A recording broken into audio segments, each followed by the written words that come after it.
Pizza is something so special, and you can really do so much and put all these beautiful fusion flavors into one great pie, just like this Paneer Tikka Pizza based on the iconic Indian curry. And thank you to everybody who participated in the Live to Cook 2022 collaboration. While you can still participate and give more submissions, it just won't count towards the free book giveaway, but you're always going to learn something. You guys voted, and here is the Paneer Tikka Pizza. I secretly wanted to make this myself, so thanks for all the votes. Now, this is going to be a mixture of Paneer Tikka Masala, which I have a video for, which I'll link up here, a popular vegetarian Indian dish. And I'm going to use my 1-hour Napolitana pizza dough to create this pan pizza. Now, this recipe is going to be great for anybody who doesn't have an oven.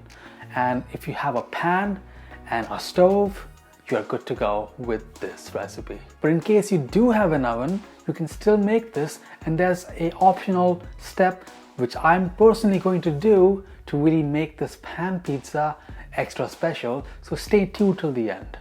As a quick recap for the dough, add some lukewarm water in a bowl with some yeast, give it a quick whisk, and then let that foam like this. Then add in some double O flour or bread flour, and then start mixing it with your hands or a KitchenAid mixer, and add on your yeast and water mixture. Then start adding in more lukewarm water and let that dough clump together in a ball. Now once the dough has come together, then just add in some of your salt, and then knead that for about a minute or so, or until that salt is well combined.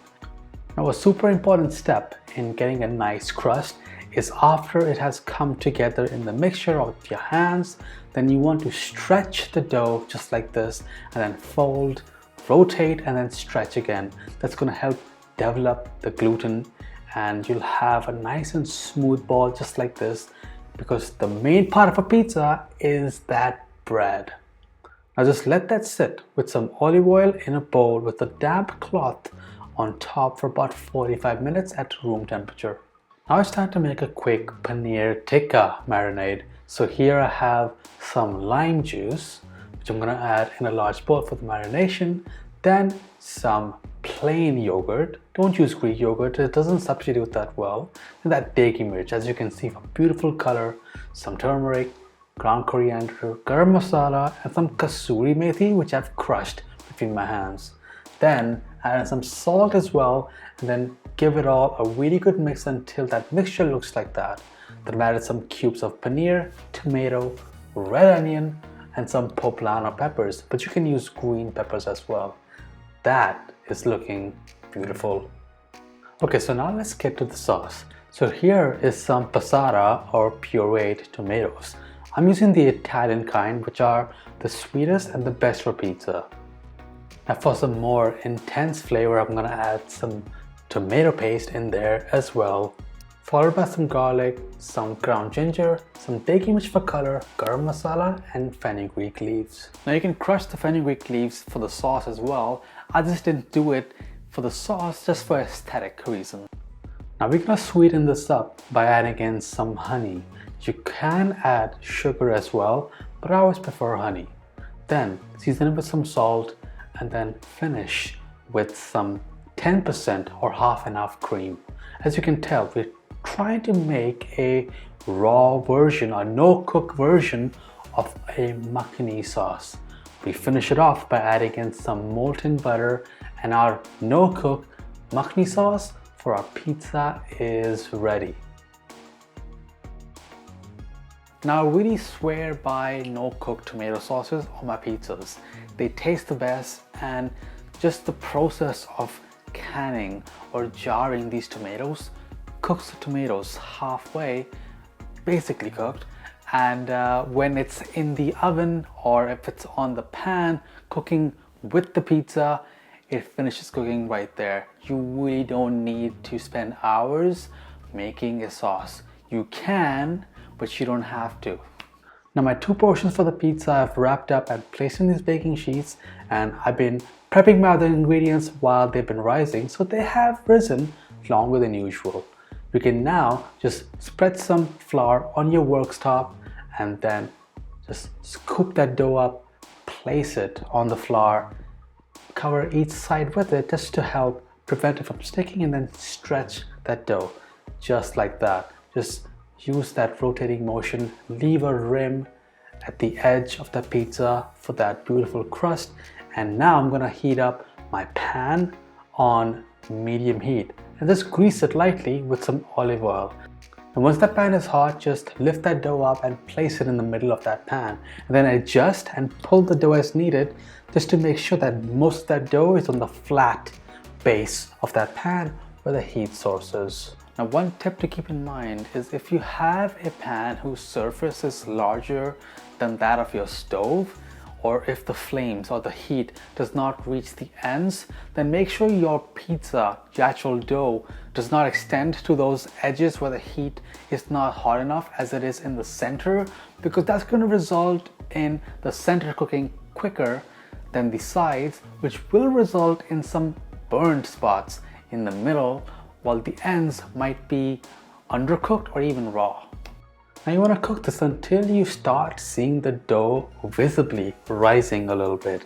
And also that center should start feeling cooked and should not feel like dough that much anymore. And you can see the bottom has already started cooking because you can shake that dough on the pan. Now transfer all of that sauce, and while that crust is cooking, we'll assemble the pizza on that pan itself. Just use the back of a spoon and spread that sauce everywhere. And if you're using a cast iron pan or a stainless steel pan instead, then everything is the exact same. And on the far, you'll see a cast iron pan with the red bottom. I'll be showing you that in just a moment. The base layer would be provolone to give the pulls, and then the top layer would be mozzarella. For this non-stick version, I will not be using tomatoes because it's a special request, but for the cast iron, I will be. So just dot all of your toppings everywhere. You can start seeing the edges have started to become cooked because it's not as soft. It doesn't feel like dough anymore. The bottom is crisp golden brown. So now that the bottom is done, we just turn the heat super low, put the lid on, and then just let that residual heat and the steam melt that cheese completely and finish cooking that crust. And that's how you make a beautiful cheesy paneer tikka pizza with a crisp crust, molten cheese without the need of an oven. The best part about using a cast iron pan is you get a much better heat retention, so you get a much better crust, and you can finish the pizza under the broiler if you do have an oven. So if you follow me on Instagram, you'll get to see all these behind the scene previews and things that I'm working on for my future videos, because I'm always posting something on Instagram. And if you guys have seen my Saturday stories on Instagram, you know I love my pizza. So I will be finishing this pan pizza in the oven, and just look at that sizzle. Just want to get that browning, which unfortunately you can't get on just a pan pizza. You saw how bouncy that outer crust was. It's completely cooked. Just gonna brush the outside with some olive oil, give it some nice cuts with my pizza wheel, and this pie is served. Just look at that. Can you really tell that you made that all in a pan? All that the oven did was add some of those tiny brown spots. This is all made without the use of an oven. And it just shows you that if you really want something, you can go and get it. Look at that cheesy slice. So subscribe to this channel if you want to take your cooking to another level. I make educational cooking videos every week, so be sure to hit subscribe, hit the bell icon, share this recipe with somebody who wants to make a great homemade pizza at home without an oven on their pan, and share this with somebody who loves a nice fusion style pizza. For more paneer recipes, click the links over here. And for those who are still here, just check out that crust. If you think that the color suggests that it's raw, that is completely cooked, beautiful and crispy.